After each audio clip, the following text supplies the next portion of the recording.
Picard, je travaille chez Viadeo en tant que développeur en web. Et je vais essayer de parler d'intégration continue. Alors, dans l'intégration continue, on peut mettre beaucoup de choses, donc en un quart d'heure, ça va être compliqué. Donc, je vais vous parler d'intégration continue, enfin, les démarches d'intégration continue qu'on a commencé à mettre en place chez Viadeo, à travers 3 outils qui sont OKEAP, Robotium et Jenkins. Donc, on commence tout de suite avec OKEAP. Donc, OKEAP, c'est un outil qui a deux facettes à la fois, la distribution de version bêta et le projet de force. Donc, on a besoin chez Viadeo de faire la distribution de bêta version pour notamment le product owner, les testeurs, et même les gens en marketing mobile. On a besoin de, comme ça, puissent tester quasiment en temps réel nos développements. Donc la bêta distribution avec OKEAP, ça marche assez simplement. En fait, c'est une sorte de mini-store online. On crée un profil d'application. On upload notre APK sur ce store OKEAP.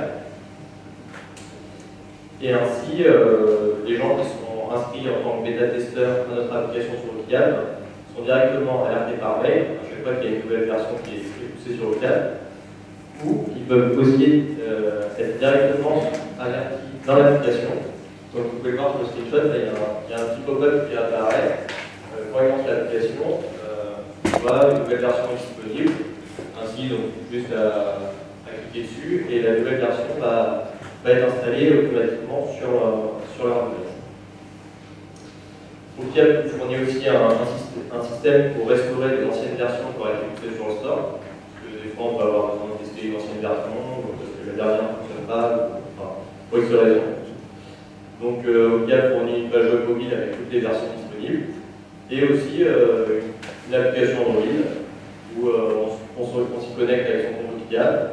On a les différentes applications qui sont enregistrées, et on peut restaurer n'importe quelle version. Donc, l'autre pendant d'OKEAP, c'est le crash reporting. Alors là, on s'en sert plutôt pour une fois que l'application est en production.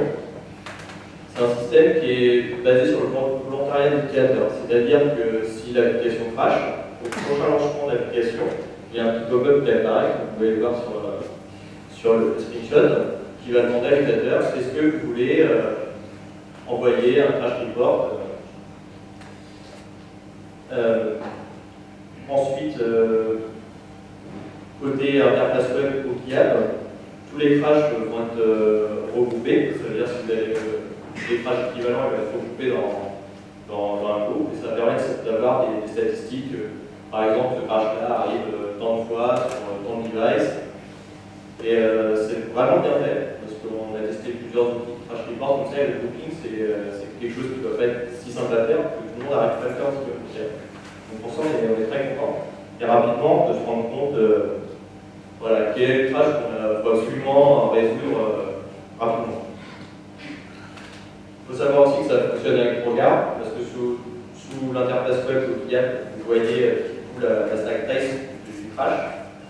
Si vous avez offusqué votre code avec ProGuard, forcément le code va être visible.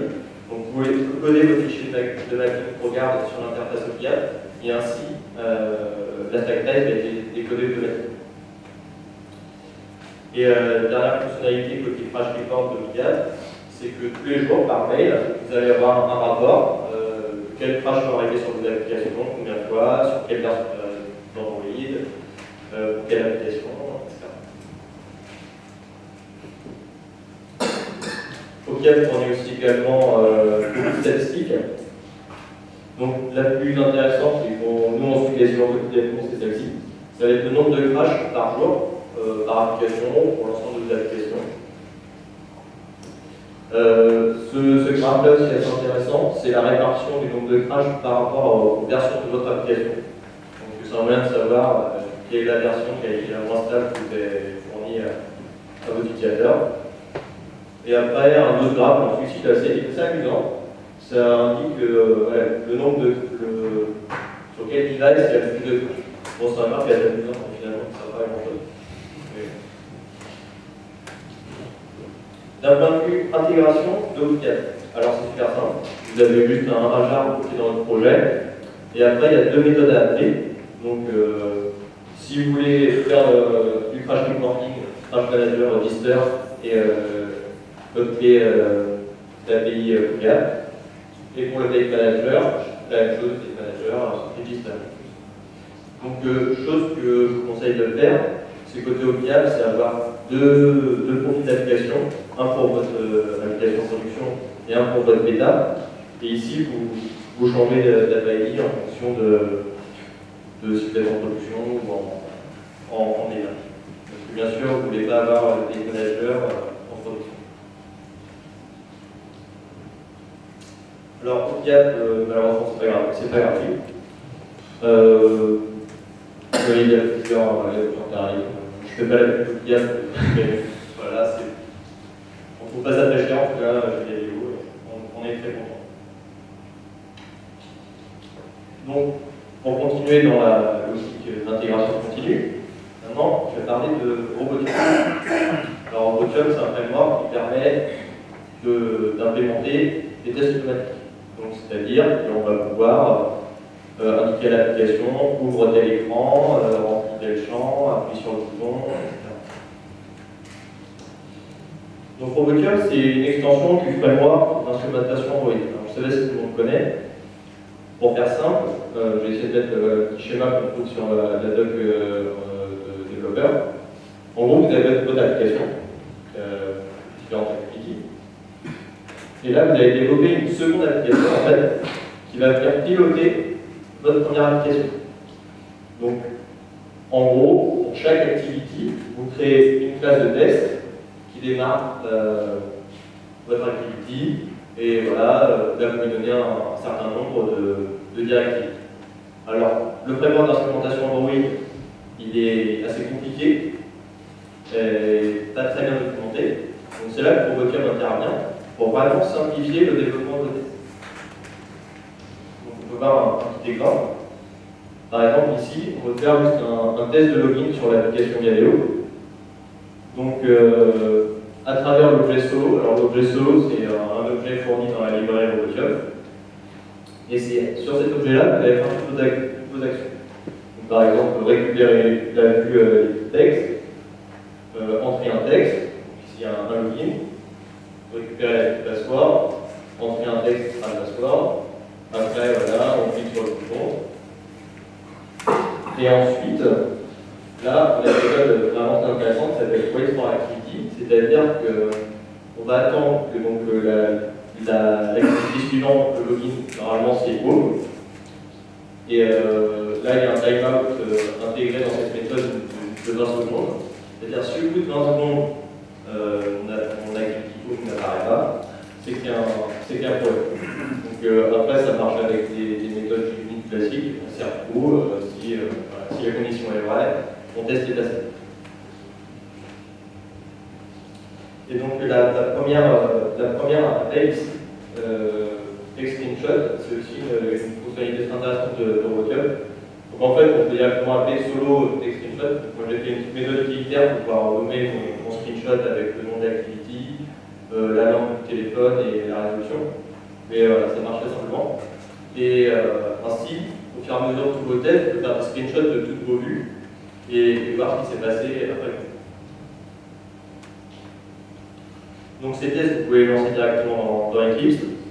Donc par exemple, voilà un rapport de test, ça c'est la vue unique que vous avez dans Eclipse. Donc toutes les activités sont lancées avec les différentes méthodes. Et ça c'est le dossier Robotium screenshot, donc ce qui est généré quand vous avez la méthode screenshot de l'objet solo. Et ainsi vous pouvez regarder après coup si vous paraît normal. Donc maintenant, ce qui est intéressant, c'est de mettre en relation OCaml, Robotium et tout le reste. Donc pour ça, on a un serveur d'intégration qui s'appelle Jenkins. Donc un serveur d'intégration, qu'est-ce que c'est? C'est un serveur qui va exécuter une liste de tâches qui seront déclenchées selon une condition particulière. Donc chez Galileo, on a fait 3 jobs. Donc les jobs, c'est ce qu'on appelle sous Jenkins un ensemble de tâches. Donc pour chaque job, vous pouvez voir quand on est en succès, quand il y a des échecs et la démarche. Donc je vais essayer de vous décrire très rapidement les différents jobs qu'on a mis en place. Donc le premier est assez simple, le job d'aider Android. Toutes les 15 minutes, il vérifie s'il n'y a pas eu un changement dans le repository Git du projet. Si oui, il update le code, il compile. S'il y a un problème de compilation, il envoie un mail aux développeurs qui vont pouvoir voir directement ce qui s'est passé. Le deuxième job, donc, lié à OCA, ça va être un job qu'on exécute à la main directement à l'interface Jenkins. L'idée, c'est de simplifier la mise en ligne des APK sur OCA. Parce que sinon, c'est un petit peu fastidieux, recompiler à la main, aller sur l'interface, couper le code, etc. Donc, grâce à ça, on a un job Jenkins. Il update le code, il compile et il l'envoie sur OCA. Donc, pour l'envoyer sur OCA, il y a un plugin pour Jenkins qui existe, qui permet directement de pousser l'APK sur OCA, grâce à une API que fournit OCA. Et dernier job, donc les tests. Là, pareil, on va vérifier toutes les 15 minutes s'il y a un changement. Si oui, on update le code, on le compile. Et après, on va donc démarrer un émulateur, installer l'application sur cet émulateur, installer l'application qui exécute les tests, et exécuter les tests. Donc pour le démarrage de l'émulateur, il y a un petit plugin pour Jenkins qui est très simple à utiliser, que je vous conseille. Donc, bien sûr, il faut quand même avoir les outils à l'été, etc. Alors après, là, vous allez me dire, alors c'est très bien de faire tourner des tests sous Jenkins, mais si je n'ai pas de rapport, c'est pas très intéressant. Donc l'idée, ça va être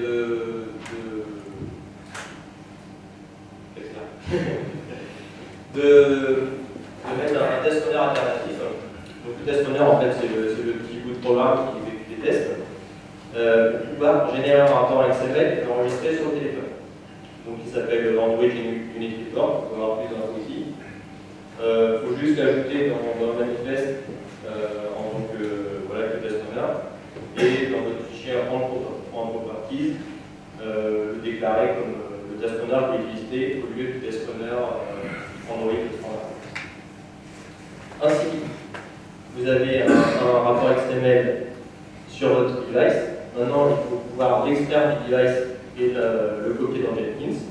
Donc pour ça, vous pouvez créer une target souffrante.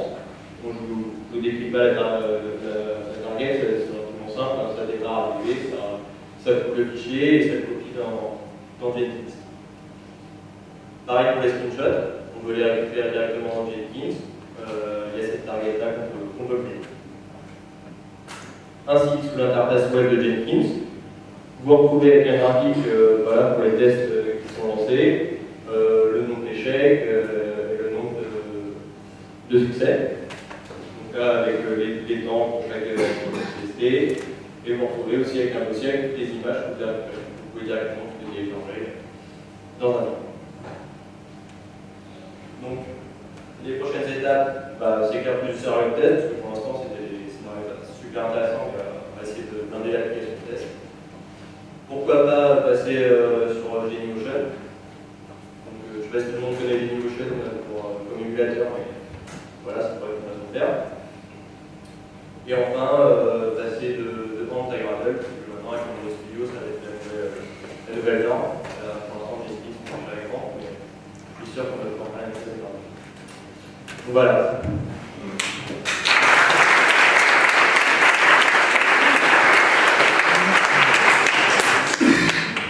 Si vous avez des questions, j'ai 45 secondes pour les répondre. Combien d'heures de travail pour ce superbe travail?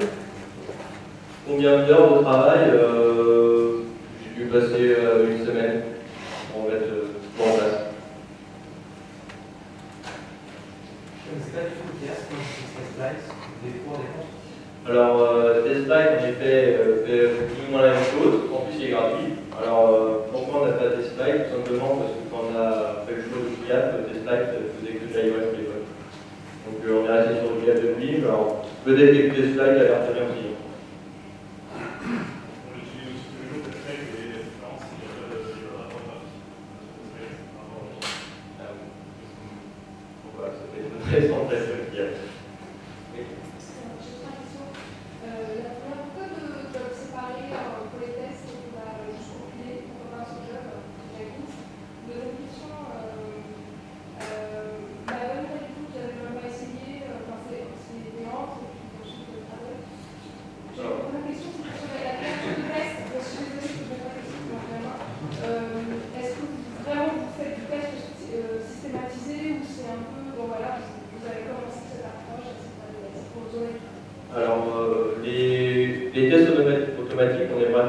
très facilement. Donc c'est pour ça que par exemple les tâches Linux, il y en a deux, c'est vrai que finalement une suffirait qui compile et qui exécute le test derrière. Ça je suis d'accord avec vous.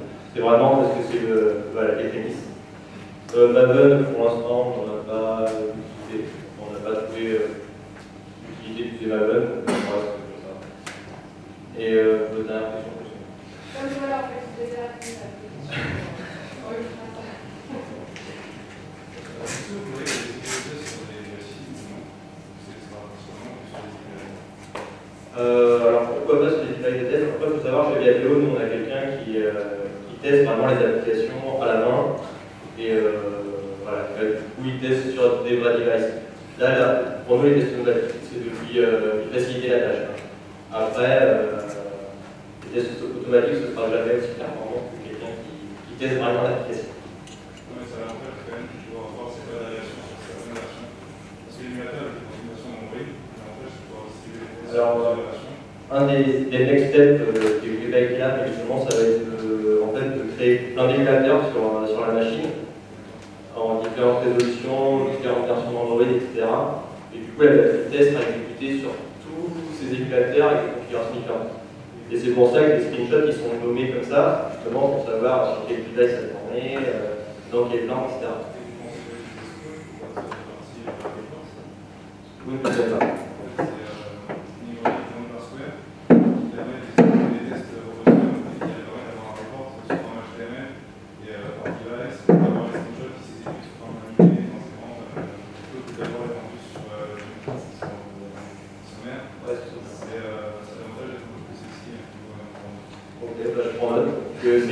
C'est le début, pourquoi pas, puis j'essaierai.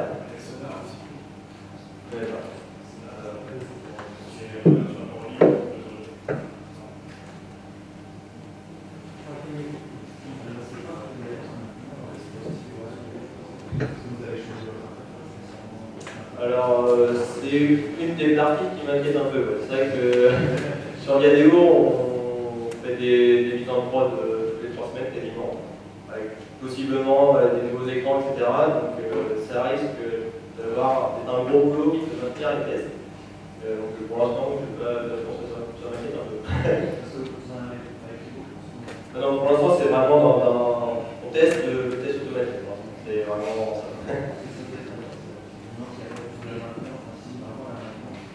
Bah, c'est un des problèmes, donc c'est vrai que s'il faut un développeur à plein temps pour développer les tests, on va peut-être mettre l'accent sur là-dessus.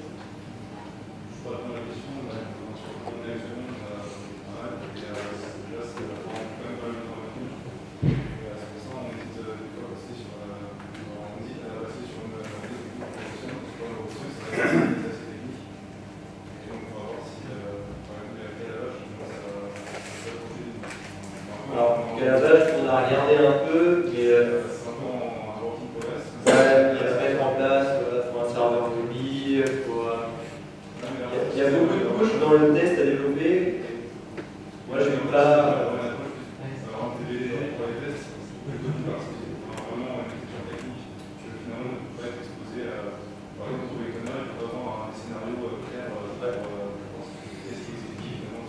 Sur le papier, Calabash a l'air sympa, mais je pense que l'implémentation, on va pas pouvoir tout faire. Je suis assez. C'est vrai que les développeurs iOS qui utilisent la version iOS de Calabash, et pour le coup, Ça a l'air d'être peu fini sur iOS. c'est un peu des